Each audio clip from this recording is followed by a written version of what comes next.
છેલ્લા 3 દિવસથી છોટાઉદેપુરમાં જે અવિરત વરસાદ વરસી રહ્યો છે, જેને લઈ જિલ્લાની તમામ નદીઓ નાળા છે તે છલકાયા છે. તેવો જ આ એક છોટાઉદેપુરનો નાલેજ ગામ જવા માટે અહીંયા સરકારી તંત્ર દ્વારા અહીંયા એક બ્રિજનું સમારકામ થઈ રહ્યું છે, પરંતુ જે પ્રકારે અહીંયા ડાયવર્ઝન બનાવવામાં આવ્યું હતું, આપ જોઈ શકો છો દ્રશ્યમાં કે આ ડાયવર્ઝન ગઈકાલે જ ધોવાયું છે. તંત્ર દ્વારા એની કામગીરી પણ હાથ ધરવામાં આવી હતી, પરંતુ ફરી પાછું જે સતત આ કોતરમાં વરસાદનું વહેણ આવવાથી આ ડાયવર્ઝન ફરીથી ધોવાયું છે. હાલ તો સામે પારના જે લોકો છે, 15 થી 20 ગામના લોકો સંપર્ક વિહોણા બન્યા છે, જેને લઈ જે પ્રકારે અહીંયાથી લોકોનું જે અવર જવર થઈ રહ્યું હતું તે હાલ તો અટક્યું છે. લોકોની માંગ ઉઠી છે કે તંત્ર દ્વારા આ ડાયવર્ઝન ફરીથી વહેલી તકે સારું બનાવવામાં આવે, જેથી કરીને લોકોને જે પડતી મુશ્કેલીઓ છે તેનો અંત આવે. પેલું હું નહીં કયું ગામ છે બોલ. નાળેજ ગામ છે. આ પુલ કામ ચાલીને લીધે રસ્તો બંધ થઈ ગયો છે. એવી રીતે આ સાંજે પણ અમે તૂટી ગયો છે વરસાદમાં. ક્યારે બનાવેલો? સાંજે બનાવેલો. સવારે કઈથી ગયેલા? હા એ લઈને જ ગયેલા. હમણાં પાછું તૂટી ગયું. પાછું તૂટી ગયું. શું તકલીફ પડવાની? હા તકલીફ પડે જવા માટે. એટલે કઈ રીન જવાનું હવે? હા એમ ફરીને જવું પડે. કોઈ બીમાર હોય તો આ બધી તકલીફ પડે. કેટલા ગામ લોકોને તકલીફ પડે? આ બધા ગામ લોકોને તકલીફ પડવાની છે. અને છોકરાઓ ભણવા જાય એમને હવે તકલીફ પડવાની ને. હા બોલો. આ છોટાઉદેપુર થી નાલેજ ગામની અંદર એક પુલ બનાવે છે નવો. એ નવા પુલની કામગીરી બાકી છે.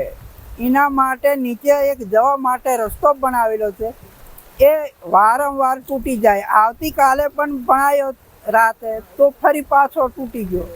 અને ડુંગરના વિસ્તારનું પાણી વારંવાર આવે અને ધોધમાર પાણી આવે છે, એટલે અમારે તકલીફ પડે. એમ કે થોડા પાણી પણ અમને ખેંચી લઈ જવી શક્યતા છે. એમ કેટલા ગામોને તકલીફ? આજથી અમારે અહીંથી 10-15 ગામો લાગે. દેગલા, બોરદા, બોપા, હરવોટ, ભેંસા, પાદવોટ, સત્તેર, માવતી. બાળકોને એટલી પબ્લિકને ભણવા જવા માટે અવર જવર બધું જ થાય. હાટ બજાર કરવો પડે, છોરો નિહાર જવા માટે. આ બસો મેકેલી સરકાર એ આવતી નહીં. હવે છોરો જવા કઈ રીતે? એક જણને 2 છોરોનો ટાઈમ અલગ. કોઈને 8 વાગે જવાનું, કોઈ 11 વાગે જવાનું. તો એક જ બાપ હોય તો 2 છોકરાને કઈ રીતે દલારી શકે? શું માંગ તમારી? તો અમારે કોઈ જવા માટેનો ઉપાય કરો, નવો બનાવો અને નવેસરથી આ રિપેરિંગ કરે.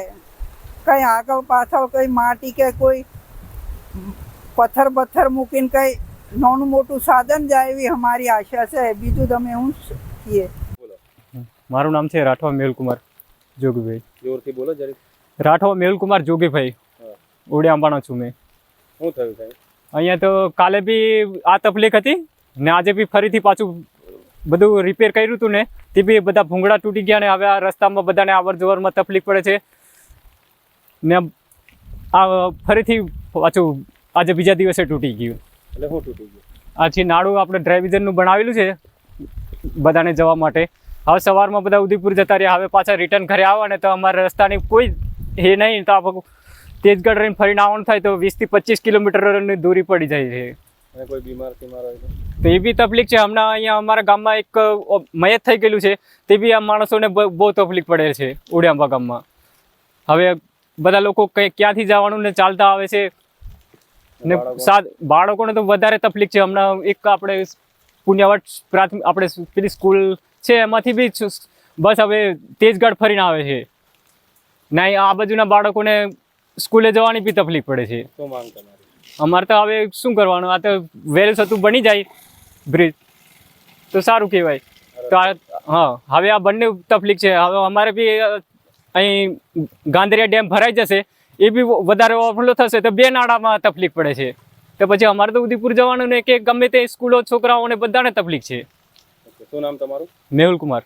છોટાઉદેપુર જિલ્લામાં જે અવિરત વરસાદ વરસી રહ્યો છે જેને લઈ કેટલાક જગ્યા પર નુકસાનીના દ્રશ્યો સામે આવ્યા છે, તેવી જ આ એક જગ્યા છે છોટાઉદેપુર તાલુકાના નાલેજ ગામ પાસે આ ડાયવર્ઝન બનાવવામાં આવ્યું હતું. હાલ જે પ્રકારે અહીંયા બ્રિજનું કામ ચાલી રહ્યું છે, બ્રિજને લઈ જે અહીંયાથી 15 જેટલા ગામોને જોડતું અહીંયા એક ડાયવર્ઝન બનાવવામાં આવ્યું હતું, પરંતુ જે પ્રકારે ગઈકાલે વરસાદ થયું, વરસાદને લઈ આ ડાયવર્ઝન સંપૂર્ણ ધોવાઈ ગયું હતું અને આ ડાયવર્ઝનના 2 ભાગમાં આ ડાયવર્ઝન વહેંચાઈ ગયું છે.